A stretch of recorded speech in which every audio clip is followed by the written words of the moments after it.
Looking back, the driving factor to me was I wanted to be the best steward of the land possible. And I always wanted to bring this property to the highest and best use. And I wanted to leave it better than we found it.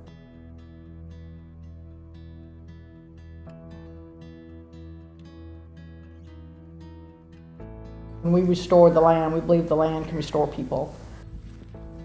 I think that was always its destiny. My grandfather wanted me to come back up here and start managing the property and learning about it. I jumped at the idea to come back. This is what I've always wanted to do. So I started a career in planting pine trees and learning forestry, and I had some good mentors along the way that helped me out a lot. And it was boots on the ground for me.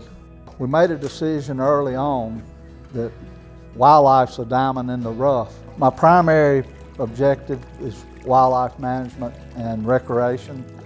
And then while we were managing our timber, and really both of those go hand in hand, the more you do the timber management, it helps the wildlife management. So that's kind of how we got into wildlife first, and that's been our breadwinner for 25 years.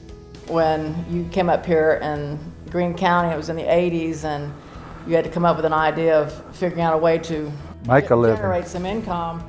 He thought, well, I've been to these fishing places and I've caught fish and thrown them back and paid for it. And so he brought that concept up here, and the residents around here thought it was the craziest thing they've ever heard of. Who's going to come pay and catch fish and then throw them back? But come to find out, there was a really good market for that, and people enjoyed the opportunity to get on the lakes and fish and get in the outdoors. And so that started off with the fishing, and then it led into the hunting aspects, and then it just evolved from there.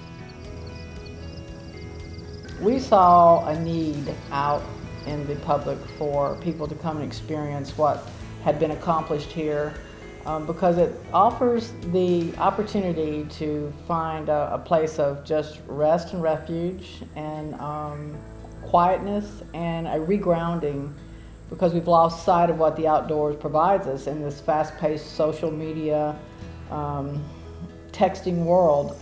We've lost how to communicate with just the outdoors, and we began to look for opportunities, and we have worked with the United Special Sportsmen's Alliance that works with terminally ill and handicapped children to get into the outdoors, and we would include the entire family because we found that the family suffers as much as any child that's in need.